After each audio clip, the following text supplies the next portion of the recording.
Fashion designer Diane Von Furstenberg is influential, she's admired, she is innovative. With 108 stores worldwide, Forbes listed her as the 68th most powerful woman on the planet, and I think it should have been much higher than Her that. iconic wrap dress, worn by the likes of the Duchess of Cambridge and by the First Lady, Michelle Obama, just turned 40.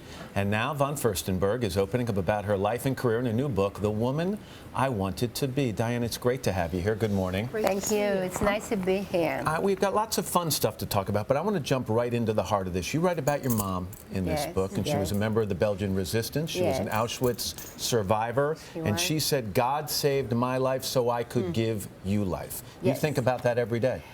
Yes, actually, I wrote the book originally because I wanted to talk about my mother, and I wanted to tell her story. She was a young girl who got taken by Nazi Germany, went to the camps at the age of 22, survived. She was 49 pounds when she survived. And 6 months later, she got married, and they said, you cannot have a child because you won't make it and the child won't be good, and I was born. And so because I was born on New Year's Eve, she would always say, God saved me so that I can give you life. And by giving you life, you gave my life back. And you are my torch of freedom. And I realized, as you know, as my mother is no longer here, I realized that actually that explains so much who the woman, you know, the woman that I am and the woman that I became. Now, you married a prince. You grew up married a prince. You had 2 beautiful kids, and most people would have seen that as sort of the fairy tale life. But then you had an aha moment, didn't you, when you looked at a New York magazine and said, maybe this is not who I'm supposed to be with. Well, it's you know, most fairy tales end with a girl marrying the prince, and my fairy tale started there.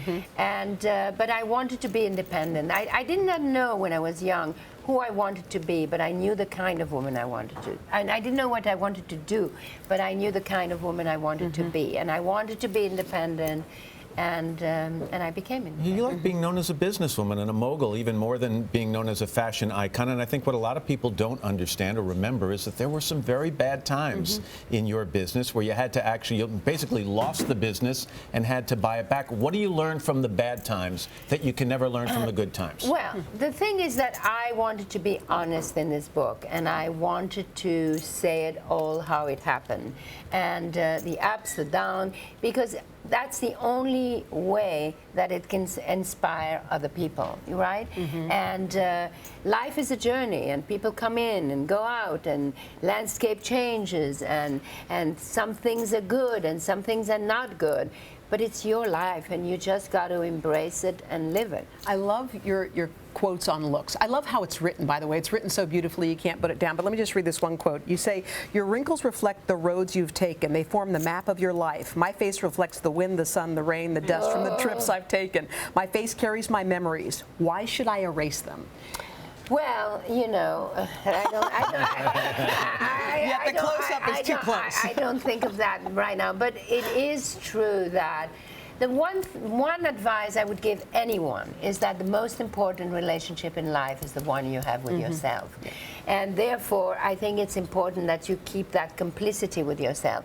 And so yes, you age, and it's not fun to age physically, but the good thing about aging is that you have a past, and if you like your past, then it means that you have lived fully.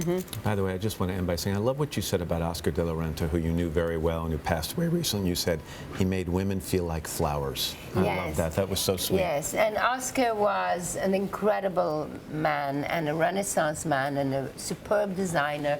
But also he loved women and he loved life. And what I said is that the only thing we can do to honor him is live. Well, you've got a docu-series. You've got a lot coming up. I and have a beautiful book. docu-series on E! Next Sunday night. Well, congratulations on everything. Great to see you as always.